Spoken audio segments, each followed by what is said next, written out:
अहमदनगर जिल्ह्यातील मुलीने करून दाखवलं. कोपरगाव येथील निलिमा बाळकृष्ण नानकर या विद्यार्थिनीनी हलाखीच्या परिस्थितीला तोंड देऊन महाराष्ट्र लोकसेवा आयोगाद्वारे घेतलेल्या दुय्यम निबंधक या परीक्षेत कुठलाही क्लास न लावता अभ्यास करून तिने वर्ग 2चे सरकारी पद प्राप्त केले.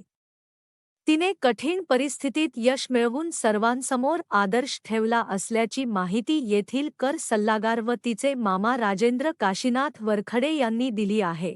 पतीचे निधन झाल्यानंतर निलिमाची आई मीनाक्षी नानकर यांनी आपल्या तिन्ही लेकींना घेऊन थेट कोपरगाव माहेरी आल्या. येथील कर सल्लागार वरखेडे यांनी आपल्या बहिणीला आणि तिन्ही भाचींना मोठा आधार दिला.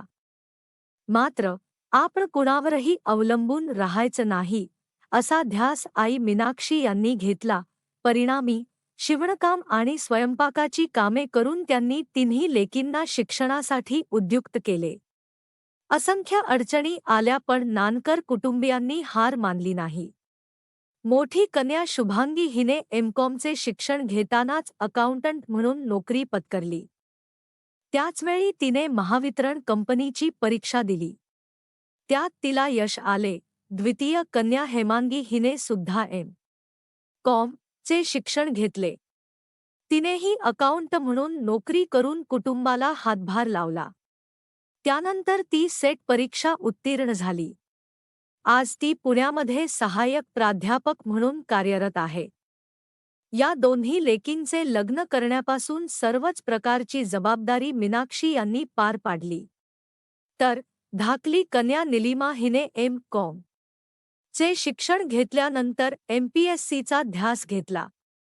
गेल्या 3 वर्षांपासून तिने MPSCच्या विविध परीक्षा दिल्या आणि काल दुय्यम निबंधक पदाचा निकाल जाहीर झाला आहे. त्यात ती उत्तीर्ण झाली आहे. तर निलिमा ही एम. चे शिक्षण घेत होती. त्याचवेळी अकाउंट विषय शिकविणारे रवींद्र जाधव यांनी निलिमाला MPSCच्या परीक्षा देण्याचा सल्ला दिला. तो निलिमाने गांभीर्याने घेतला.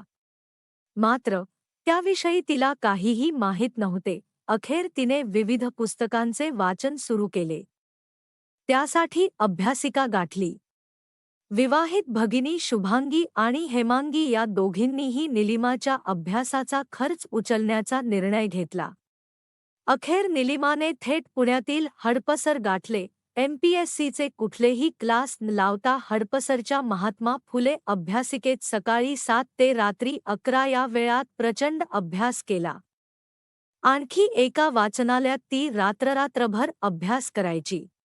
याद्वारेच तिने MPSCच्या विविध परीक्षा दिल्या. यातील एका परीक्षेचा निकाल काल जाहीर झाला आहे. मात्र अन्य परीक्षांमध्येही उत्तम निकालाची तिला अपेक्षा आहे. या यशाबद्दल तिचे सर्वत्र कौतुक होत आहे.